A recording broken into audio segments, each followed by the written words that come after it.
Hello students, एमपीबीटीच्या online series मध्ये तुम्हा सर्वांचं स्वागत आहे. माय नेम इज सोनाली लोंढे. आपण चॅप्टर कोणता बघत आहोत तर सॉलिड स्टेट. प्रिव्हियस लेक्चर मध्ये आपण काय पाहिलं होतं तर नंबर ऑफ ॲटम्स कॅल्क्युलेट कसे करायचे हे बघितलं होतं. म्हणजे जर डेन्सिटीचं तुम्ही इक्वेशन यूज करून तुम्ही नंबर ऑफ ॲटम्स कॅल्क्युलेट करत होता. आजही आपल्याला एक न्यूमेरिकल पाहायचंय की ज्याच्यामध्ये तुम्हाला डेन्सिटी कॅल्क्युलेट करायची. न्यूमेरिकल काय आहे मी बोर्डवर लिहिलेलं आहे. तर when gold crystallizes it form the face centred cubic unit cell. तर याच्यामध्ये बघा तुम्हाला फेस सेंटर एखादा गोल्ड जर क्रिस्टलायझेशन झालं किंवा एखादा गोल्डचे जर क्रिस्टल्स तयार झाले तर त्याच्यापासून face centre cubic unit cell तयार होतो. म्हणजेच काय तर हा जो काय face centre cubic unit cell म्हणजे तुम्हाला याच्यामध्ये एन ची व्हॅल्यू दिलेली आहे. एन चे कारण की face centre cubic unit cell मध्ये नंबर ऑफ ॲटम्स किती असतात? 4 असतात. कसे कॅल्क्युलेट करायचे प्रिव्हियस लेक्चर मध्ये सांगितलेलं आहे. तर एन ची व्हॅल्यू किती आहे? 4 आहे. The unit cell edge length is 408 pm. तर त्याची जी काय एज लेंथ आहे ती किती आहे? 408 पिकोमीटर आहे. Calculate the density of the gold. तुम्हाला गोल्डची डेन्सिटी कॅल्क्युलेट करायची. मोलार मास गोल्डचं दिलेलं आहे 197 ग्रॅम पर मोल किंवा मोल रेस टू -1 म्हणलं तरी पण चालेल. तर याच्यामध्ये जे काही गिवन आहे ते मी गिवन ऑलरेडी लिहिलेलं आहे. एज लेंथ जी आहे तुमची ती किती आहे? 408 pm आहे. ह्या 408 पिकोमीटरला मी काय केलंय सेंटीमीटर मध्ये कन्वर्जन केलंय. काय केलं आपण तर याच्यामध्ये 2 घर अलीकडे आणले म्हणून 10⁻² लिहिलेला आहे मी. हा इंटू 10⁻⁻10 कायसाठी तर त्याला सीएम मध्ये कन्वर्ट करायचे म्हणून. तर हा 10⁻² आणि हा 10⁻⁻10 ह्या दोघांचं ऍडिशन घेतलं काय तर 10⁻⁸ सेंटीमीटर. ठीक आहे. नेक्स्ट मला मोलार मास दिलेला आहे किती आहे? 197 ग्रॅम पर मोल म्हणलं तरी चालेल. मोल रेस टू -1 लिहिलं तरी चालेल. Na म्हणजेच कोण अवॅगाड्रोस नंबर त्याची व्हॅल्यू किती आहे? 6.022 इंटू 10⁻23 ॲटम्स पर मोल म्हणलं तरी पण चालेल. Mole raise to -1. एन ची व्हॅल्यू किती आहे? 4. हा 4 कुठून आला तर face centred cubic unit cell तयार होण्यासाठी नंबर ऑफ ॲटम्स आपल्याला किती लागतात? 4 लागतात. ठीक आहे. त्याच्यामुळे मी तिथे 4 लिहिलेलं आहे. तर आपल्याला कॅल्क्युलेशन करायचं यासाठी तुम्हाला इक्वेशन यूज करायचं. कुठलं तर तुम्हाला डेन्सिटी कॅल्क्युलेट करायची. डेन्सिटीचे इक्वेशन आपल्याला माहिती आहे. काय इक्वेशन आहे तर m into N divided by A cube into N A. M ची व्हॅल्यू तुम्हाला दिलेली आहे. मोलार मास किती आहे? 197 gram mole raise to -1 into N ची व्हॅल्यू किती आहे? 4 atoms divided by A cube. A ची व्हॅल्यू किती तुमची? 4.08 इंटू 10⁻⁸ चा cube into N A. Avogadro's number किती आहे? 6.022 इंटू 10⁻23 ॲटम्स पर मोल और मोल रेस टू मायनस पर मोल है. ठीक आहे. नेक्स्ट पुढे काय करणार मग याच्यामध्ये आता तुम्हाला याच्या आधी क्यूब करावा लागेल तुम्हाला 4.088 चा. ठीक आहे. तर याच्यामध्ये मी डायरेक्टली काय केलेलं आहे तर मल्टिप्लिकेशन केलेलं आहे. जे की याच्यामध्ये तुम्ही डायरेक्टली मल्टिप्लिकेशन करा. 7 चौक 28 8 चाले 2 4 7 चौक 9 चौक 36 आणि 2 38 7 चला 3 4 एके 4 आणि 3 788 म्हणजे 7 4 आणि 3 किती आहे? 7. तर आन्सर काय तुमचं 788 gram mole raise to -1 atoms. ठीक आहे. तर याच्यामध्ये हा जो काय आहे याला सेपरेट करूया. 4.08 चा क्यूब इंटू 10⁻⁸ इंटू त्याचा काय रेस टू 3 आहे. इथे किती आन्सर येते तुमचा? 10⁻⁻24 24 त्याला into 6.022 into 10⁻23 atoms mole raise to -1. हा atoms cancel. Mole raise to -1 ला मोल रेस टू -1 हा कॅन्सल झालेला आहे. पुढं काय येते बघा ह्याच्यामध्ये. इथे किती आहे? 788 डिवायडेड बाय. आता हा 4.08 चा क्यूब जर तुम्ही पाहिला तर त्याचा आन्सर काय आहे तर मी डायरेक्टली क्यूब काढून घेतलेला आहे. तुम्ही ही तसं क्यूब काढून घेतला तरी पण चालेल. तर त्याचा आन्सर आहे 67.91 इंटू 6.022 इंटू 10⁻⁻1. आता हा 10⁻⁻1 आणला कुठून मी? हा 10⁻⁻24 आहे. तर 10⁻23 आहे. त्या दोघांचं ऍडिशन केलं तर आन्सर किती येते? 10⁻⁻1 आन्सर येते. ह्या दोघांचं काय करायचं तुम्हाला आता लॉगच्या थ्रू काढलं तरी चालेल किंवा डिरेक्टली ह्याचं डिवायडेशन केलं तरी पण चालेल. ह्या दोघांचं आधी मल्टिप्लिकेशन करायचंय 788 डिवायडेड बाय. तर यांचं मल्टिप्लिकेशन जर केलं तर माझं आन्सर आलंय 408.99 इंटू 10⁻⁻1. ठीक आहे, तर हे आन्सर तुम्ही लॉग टेबल यूज करून पण कॅल्क्युलेट करू शकता. याच्यामध्ये परत जर कन्व्हर्जन केलं तर काय ते 788 डिवायडेड बाय 408.99 आणि हा 10⁻⁻1 जो काय आहे तो जर मी वर लिहिला तर तो काय होतो 10⁻1 होतो. ठीक आहे, आता याचा तुम्ही आन्सर जर लॉग टेबल यूज करून काढला तरी पण चालेल, डिरेक्टली आन्सर काढलं तरी पण चालेल. मी याचा आन्सर डिरेक्टली काढलेला आहे. माझा आन्सर किती आलेला आहे तर 1.927 इंटू 10⁻1. 10⁻1 नाही लिहिला तरी पण चालेल, इंटू 10. आणि याचं जर मल्टिप्लिकेशन जर तुम्ही केलं तर आन्सर काय येतं 19.27 ग्रॅम पर सीएम क्यूब. आता हा सीएम क्यूब आणला कुठं तर इथे जे काय आहे सीएम त्याचा रेस टू क्यूब म्हणून इथे आलं सीएम क्यूब. हा सीएम क्यूब, हा gram per CM cube answer आलं. तर हे झालं तुमचं न्यूमेरिकल. तर सॉल्व्ह करून घ्या. नेक्स्ट बघूयात आपण. ठीक आहे, तर नेक्स्ट न्यूमेरिकल मी इथे बोर्डवर लिहिलेलं आहे बघा. When copper crystallizes it form the face centred cubic unit cell. म्हणजे याच्यामध्ये सुद्धा एफसीसी युनिट सेल तयार होतो. The unit cell edge length is 3.61 into 10⁻⁻8 cm. म्हणजे याच्यामध्ये तुम्हाला पीएम चे कन्वर्जन डिरेक्टली करून दिलेलं आहे. Calculate the density of the copper. कॉपरची डेन्सिटी तुम्हाला कॅल्क्युलेट करायची. Molar mass of the CU that is the copper किती आहे 63.5 ग्रॅम पर मोल. ठीक आहे, तर याच्यामध्ये एज लेंथ जे काही गिवन आहे ते मी इथे लिहिलेलं आहे. एज लेंथ तुम्हाला दिलेली आहे 3.61 इंटू 10⁻⁻8 cm. मोलार मास इथे दिलेला आहे कुणाचा गोल्डचा, सॉरी गोल्ड नाही कॉपरचा सीयू. इथे किती आहे 63.5 ग्रॅम पर मोल. तुम्हाला इथं Na ची व्हॅल्यू मी लिहिलेली आहे. Na म्हणजेच कोणाचा अवॅगाड्रॉस नंबर, ह्याची व्हॅल्यू इथे आहे. आणि n इज इक्वल टू 4. कसं आलं तर face centred cubic cell that is the FCC unit cell तयार करण्यासाठी किती नंबर ऑफ ॲटम्स लागतात तर 4. म्हणून मी इथं 4 लिहिलेलं आहे. तर कॅल्क्युलेशन तुम्हाला काय कॅल्क्युलेट करायचे तर डेन्सिटी कॅल्क्युलेट करायचे, म्हणून मी डेन्सिटी कशाने इंडिकेट करतो आपण रोनी. इक्वेशन काय आहे त्याचं तर m into n divided by a cube into na. ठीक आहे, इज इक्वल टू m किती आहे तुमचा तर 63.5 इंटू n ची व्हॅल्यू किती आहे 4 divided by a cube. a ची व्हॅल्यू किती आहे तर 3.61 इंटू 10⁻⁻8 चा क्यूब. ठीक आहे, पुढे काय आहे तुम्हाला Na ची व्हॅल्यू 6.022 इंटू 10⁻23. ठीक आहे, तर पुढे जाता यांच्या दोघांचं मी मल्टिप्लिकेशन जर करून बघितलं तुम्ही तर किती येते 4×5 = 20, 0 हात झाले 2, 4×12 आणि 2 किती झाले 14, हाताला 1 आणि 6×4 24 आणि 1 25. एका डिजिट नंतर पॉइंट आहे म्हणून इथे तुमचं आन्सर किती आलं 254. खाली काय आहे यांचं क्यूब करायचं आहे तर हा 3.61 raise two cube into 10⁻⁻8 raise two cube into 6.022 into 10⁻23.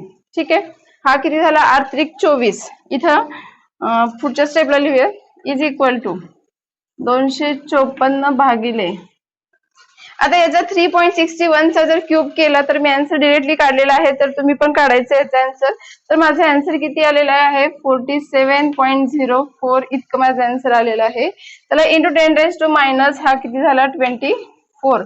8×3 किती झाला 24 म्हणून 10⁻⁻24 इंटू 6.022 इंटू 10⁻23. ठीक आहे, तर हा 254 भागिले 47.04 इंटू हा 10⁻⁻24 10⁻23. तुमचा आन्सर किती येणार 10⁻⁻1 आणि हा 6.022. ठीक आहे, आता हे जे काही राहिलेलं आन्सर आहे तुम्ही by using the log table केलं तरी चालेल किंवा या दोघांचं आधी मल्टिप्लिकेशन करून जर आन्सर काढलं तरी पण चालेल. मी या दोघांचं इथे मल्टिप्लिकेशन केलेलं आहे आणि माझा आन्सर त्याचं किती आहे तर 283.31 आणि हा 254 ऍज इट इज. हा 10⁻⁻1 मी वर लिहिते 10⁻1 आला. आता यांचं जर तुम्ही मल्टिप्लिकेशन डिवायडेशन केलं किंवा by using the log table जर आन्सर काढलं तर ते माझं आन्सर किती आलेलं आहे तर 0.8928 सॉरी 0.8928 माझं एवढा आन्सर आलेला आहे. तर हा जो काही 0.8928 याला इंटू जर 10 केला तर तो किती आहे त्या आन्सर, तर 8.928 ग्रॅम cm⁻³ माझा एवढा आन्सर आलेला आहे. तर तुम्ही by using the log table करा, तुमचा आन्सर किती येते बघा आणि व्हेरिफिकेशन फक्त 8.0 पुढे जर थोडासा डिजिट मध्ये फरक झाला तर काही होत नाही. तर तुम्ही फक्त बाय युझिंग लॉग टेबल करा. मी इथे डिरेक्टली आन्सर काढलेला आहे. तर हे लिहून घ्या. नेक्स्ट पॉईंट बघूयात. ठीक आहे, तर नेक्स्ट पॉईंट आपल्याला बघायचं आहे packing of the constituent particles. तर हे जे काही कॉन्स्टिट्युएंट पार्टिकल्स आहेत त्यांचं पॅकिंग कसं असतं क्रिस्टल स्ट्रक्चर मध्ये ते बघायचंय.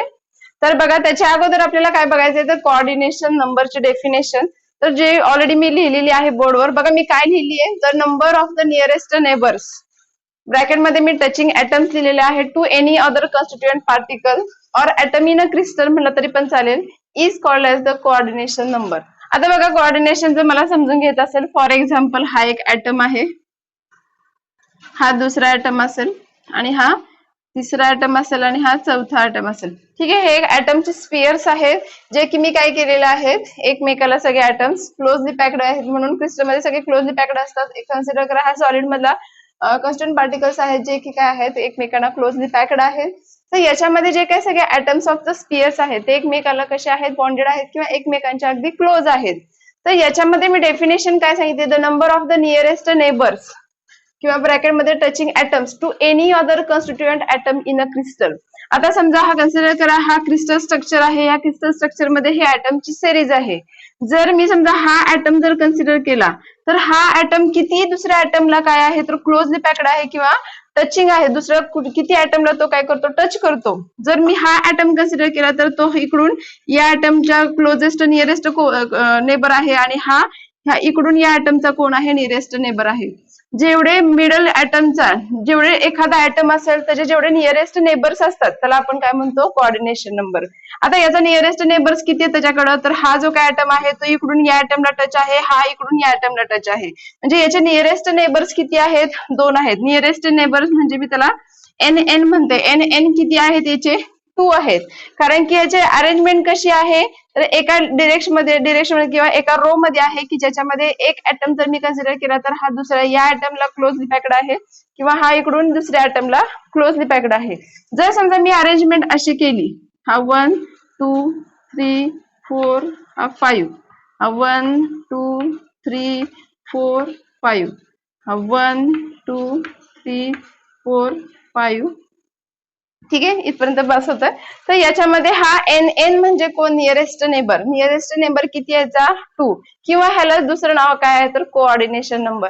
तर एखादा ऍटम त्याचे नियरेस्ट नेबर ह्या क्रिस्टल स्ट्रक्चर मध्ये किती आहे त्याला आपण काय म्हणतो कोऑर्डिनेशन नंबर किंवा ऑब्लिक करून याला काय म्हणा सी एन नंबर किती आहे याचा 2 आहे. 2 कसा आला तर एक ऍटम हा दुसऱ्या 2 ऍटमला काय आहे अटॅच्ड आहे म्हणून त्याचा सीएन किती आहे, सीएन म्हणजे कोऑर्डिनेशन नंबर किती आहे तर 2 आहे.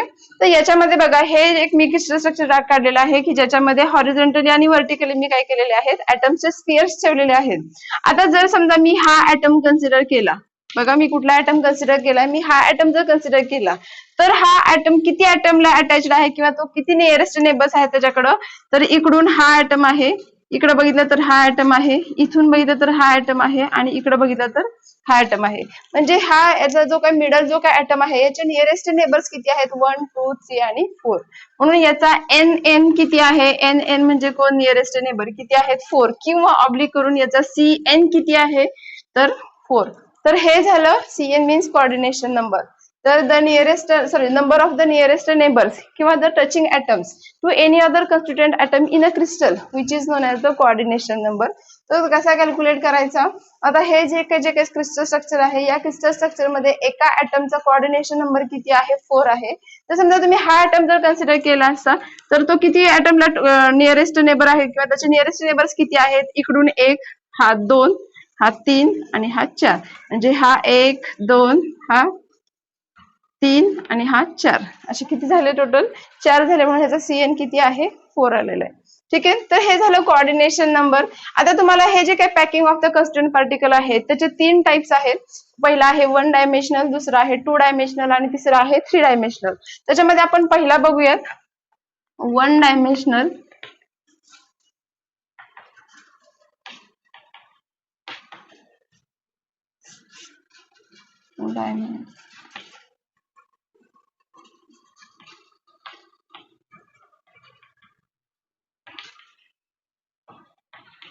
One dimensional close packing in solid.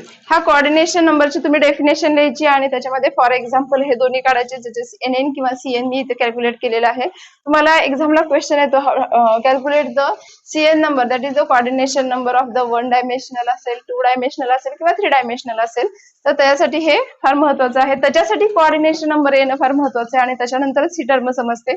आता बघा याच्यामध्ये काय बघायचं आपल्याला, तर coordination one dimensional close packing in solid state किंवा सॉलिड क्रिस्टल म्हणलं तरी पण चालेल. आता एखादा जर सॉलिड तुम्ही घेतला किंवा एखादा जर युनिट सेल जर कन्सिडर केला, आता कन्सिडर करा हा एक युनिट सेल आहे. या युनिट सेल मध्ये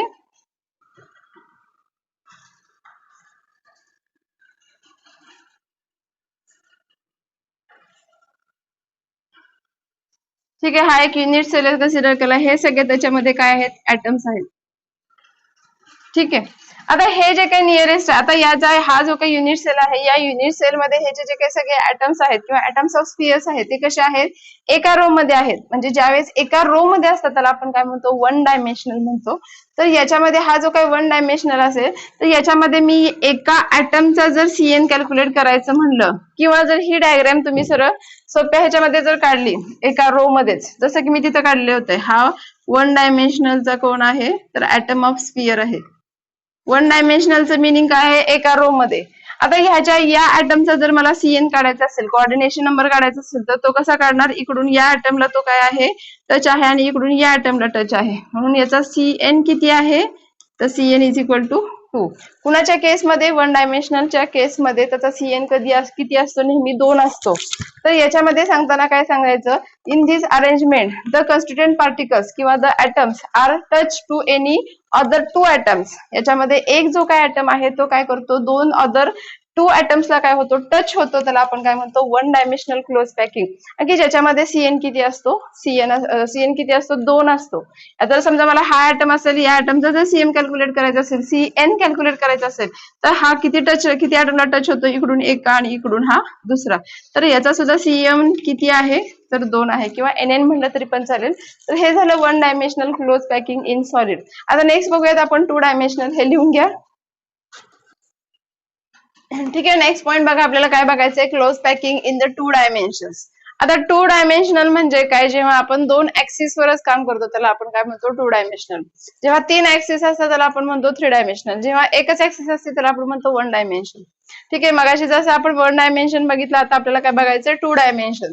आता हे जे काही close packing in two dimension आहे, it is again divided into the two types. याचे 2 टाइप्स पडतात. पहिला टाइप इथं मी लिहिलेला आहे स्क्वेअर क्लोज पॅकिंग आणि दुसरा आहे हेक्सागोनल क्लोज पॅकिंग. याच्यामधला जो काही बी टाइप आहे तो कोणता आहे, हेक्सागोनल क्लोज पॅकिंग.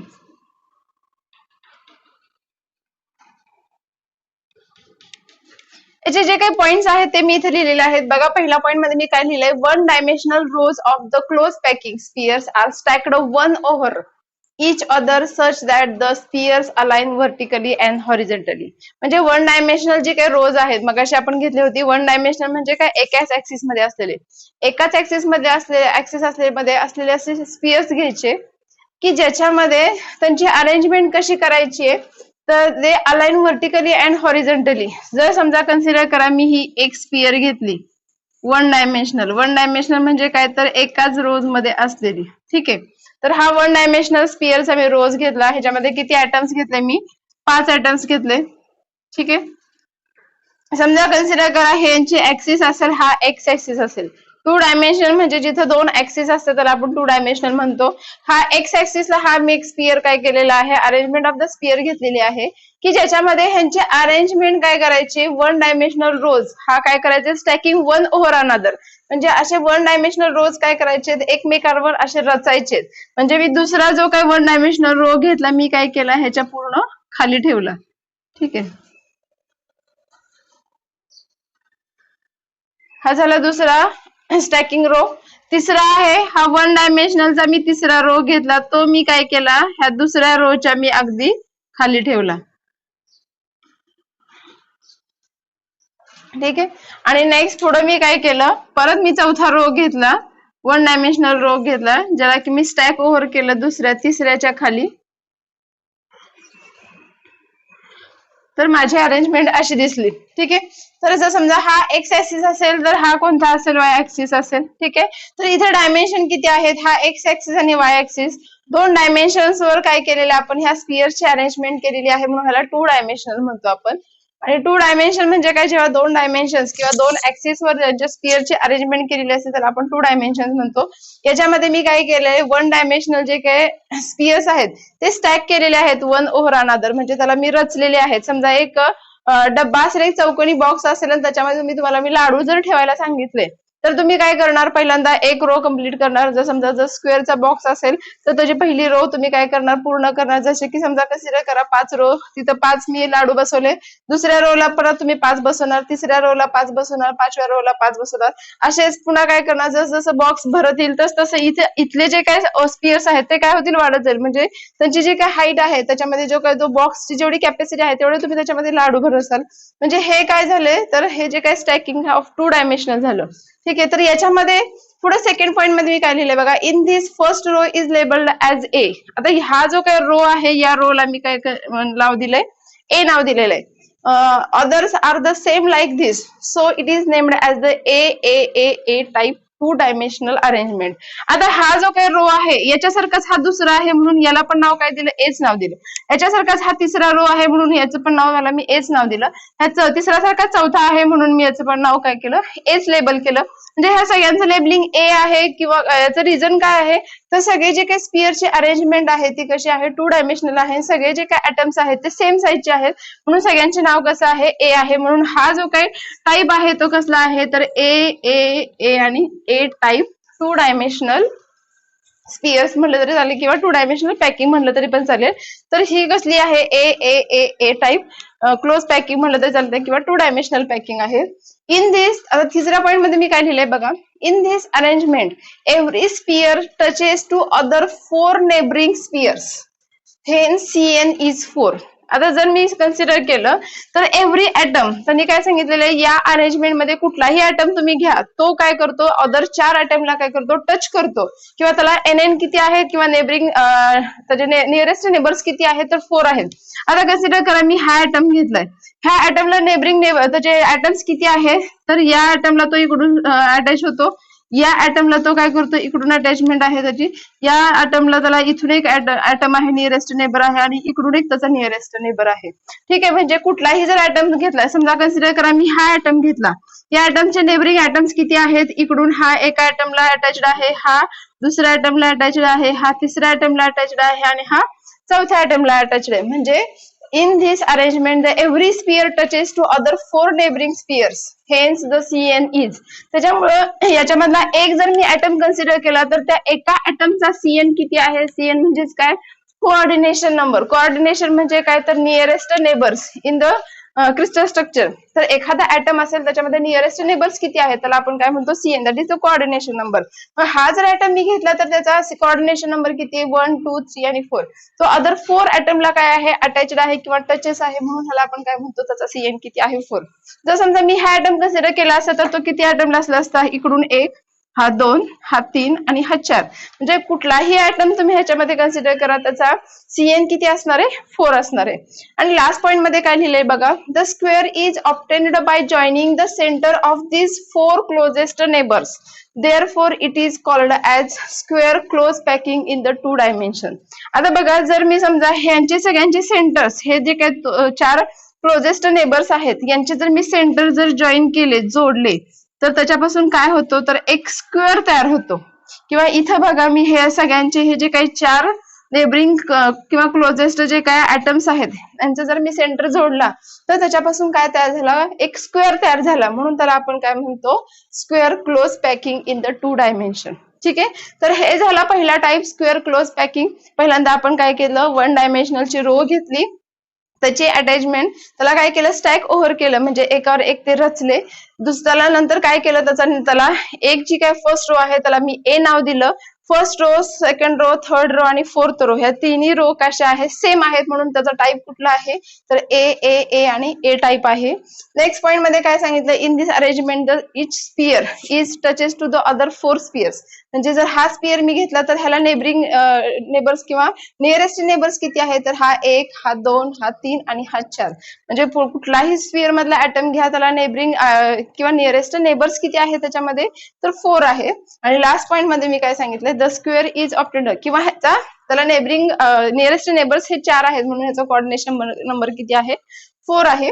आणि लास्ट पॉइंट मध्ये काय सांगितलंय तर हा जो काही कुठलाही नेबरिंग स्पियर घ्या किंवा नियरेस्ट नेबर घ्या, ह्या सगळ्यांचे जर मी सेंटर जोडले तर मला एक काय मिळतो स्क्वेअर मिळतो, म्हणून त्याला आपण काय नाव दिलेलं आहे तर square close packing in the 2 dimension. ठीक आहे, तर हे लिहून घ्या. नेक्स्ट पॉइंट बघूयात आपण, हेक्सागोनल क्लोज पॅकिंग. बघा नेक्स्ट पॉइंट मी इथे लिहिलेला आहे हेक्सागोनल क्लोज पॅकिंग. याच्या अगोदर आपण बघितलं स्क्वेअर प्लेनर. आता बघा याच्यामध्ये मी पहिल्या पॉइंट मध्ये काय लिहिलंय, close packed 1 dimension shows that there are the depressions between the neighbouring spheres. आता जो काही 1 डायमेन्शनल जर तुम्ही स्पियर घेतला तर त्या जो काही नेबरिंग स्पियर्स आहेत किंवा नेबर्स नियरेस्ट नेबर्स आहेत त्यांच्यामध्ये काय असं एक डिप्रेशन असतं. कसं असतं बघा, डिप्रेशन म्हणजे खड्डा. तर हा समजा मी एक स्पियर घेतला, हा दुसरा स्पियर घेतला, हा तिसरा स्पियर घेतला, चौथा, हा पाचवा आणि हा 6वा स्पियर, 6 स्पियर घेतले मी. त्यांनी काय सांगितले, there are the depression between the neighbouring sphere. आता हा जर मी स्पियर घेतला, ह्याच्या शेजारचा हा, याच्या शेजारचा हा, तर हे 2 स्पियर घेतले तर ह्या दोघांच्या मध्ये जो काही खड्डा आहे त्याला आपण काय म्हणतो डिप्रेशन. तर जे नेबरिंग स्पियर्स आहेत त्यांच्यामध्ये काय आहेत हे डिप्रेशन्स आहेत, जे की तो पहिला पॉइंट सांगतो. नेक्स्ट पॉइंट मध्ये काय सांगितलं बघा, the second row is arranged in such a way that its sphere is fitted into the depression of the first row. तर आता सेकंड रो ची अरेंजमेंट अशी करायची तुम्हाला, तर तो जो काही आहे अरेंजमेंट किंवा तो जो काही स्पियर आहे तो अशा ठिकाणी फिट करायचा आहे की जो काही पहिल्या रोचा डिप्रेशन आहे त्यांच्यामध्ये त्याला ठेवायचंय. म्हणून याचा जो काही स्पियर आहे या दोघांच्या डिप्रेशन मध्ये मी एक खास पहिला स्पियर ठेवला, ह्या दोघांच्या डिप्रेशन मध्ये दुसरा ठेवला, ह्या दोघांच्या डिप्रेशन मध्ये तिसरा ठेवला, ह्या दोघांच्या डिप्रेशन मध्ये चौथा ठेवला, आणि ह्या दोघांच्या डिप्रेशन मध्ये मी हा 5वा ठेवला, या दोघांच्या डिप्रेशन मध्ये मी हा ठेवला, याच्या दोघांच्या मध्ये हा, या दोघांच्या मध्ये हा, या दोघांच्या मध्ये हा, या दोघांच्या मध्ये हा ठेवला. ठीक आहे. If the first row is labelled as A, इथं काय आहे, हा जो काही पहिला रो आहे याला मी काय नाव दिलं ए दिलं. देन द सेकंड इज बी. तर अरेंजमेंट डिफरंट आहे, कारण की फर्स्ट जो काही रो आहे त्यांची अरेंजमेंट कशी आहे क्लोज आहे, पण सेकंड जी काय अरेंजमेंट आहे ती पहिल्या रोच्या डिप्रेशन मध्ये आपण काय केलेलं आहे स्पियर ठेवलेलं आहे, म्हणून ही जी अरेंजमेंट आहे त्याला मी काय नाव देते बी अरेंजमेंट म्हणते. ठीक आहे, अशीच मी तिसरी अरेंजमेंट करून घेते. ह्याच्या खाली बरोबर मी सेम दुसरा काढते, हा एक, याच्या खाली हा दुसरा, याच्या खाली हा तिसरा, याच्या खाली हा चौथा, याच्या खाली हा 5वा, याच्या खाली हा 6वा. ठीक आहे, परत मी काय करते सेम याच्यासारखी अरेंजमेंट करून घेते. हा परत तुमचा कोण असेल ए, कारण की हा आणि हा स्पियर जे अरेंजमेंट जर बघितलं तर दोन्ही इक्वल आहे, म्हणून हा ए टाईप आणि हा सुद्धा कोण आहे ए टाईपच. या दोघांच्या डिप्रेशन मध्ये मी हा स्पियर ठेवला, या दोघांच्या डिप्रेशन मध्ये हा स्पियर ठेवला, या दोघांच्या डिप्रेशन मध्ये हा तिसरा स्पियर ठेवला, ह्या दोघांच्या डिप्रेशन मध्ये चौथा, ह्या दोघांच्या डिप्रेशन मध्ये हा 5वा ठेवला. ठीक आहे, तर याची अरेंजमेंट आणि याची अरेंजमेंट सेम आहे, म्हणून मी याला काय नाव दिलं बीट दिलं. Then the arrangement is A B type. म्हणजे जी तुम्हाला दिसणारी रिझल्टिंग अरेंजमेंट आहे ती कुठली आहे ए आणि बी. म्हणून याचा जो काय अरेंजमेंटचा टाईप कुठला आहे तर ए बी टाईप. ए बी का म्हणलं तर ए आणि बी जी काय अरेंजमेंट आहे दोघांची पण डिफरंट आहे. पहिल्याच्या ए रोच्या डिप्रेशन मध्ये आपण बी रोला ठेवलेलं आहे. ठीक आहे, नेक्स्ट पुढे काय बघा, in this arrangement each sphere touches to other 6 closest neighbors. हे thus CN is 6. म्हणजे एक जर स्पियर तुम्ही घेतला तर तो अदर 6 स्पियरला काय होतो क्लोजेस्ट 6 स्पियरला काय असतो टचेस असतो किंवा तो त्याच्या शेजारी असतो, म्हणून त्याचा कोऑर्डिनेशन नंबर किती आहे 6 आहे. बघा कन्सिडर करा, मी हा जर समजा एक स्पियर कन्सिडर केला तर याला नेबरिंग नियरेस्ट नेबर्स किती आहे तर हा एक पहिल्यांदा, हा पहिला नियरेस्ट नेबर, हा दुसरा नियरेस्ट नेबर, हा तिसरा नियरेस्ट नेबर, हा चौथा नियरेस्ट नेबर, हा 5वा नियरेस्ट नेबर आणि हा 6वा नियरेस्ट नेबर. म्हणून इच स्पियर याच्यामधला हा जर स्पियर घेतला तर याला नेबरिंग नियरेस्ट नेबर्स किती आहेत? 6 आहेत. म्हणून याचा कोऑर्डिनेशन नंबर किती असणार आहे? 6 असणार आहे. कारण कोऑर्डिनेशन नंबर सांगतो काय तर एखाद्या क्रिस्टल स्ट्रक्चर मध्ये नेबरिंग नियरेस्ट नेबर्स किती आहेत एखाद्या स्पियरला, तो त्याचा कोण असतो? Coordination number. म्हणून याच्यामध्ये सीएन किती आला? 6 आला. जर समजा मी हा स्पियर कन्सिडर केला तर किती असेल?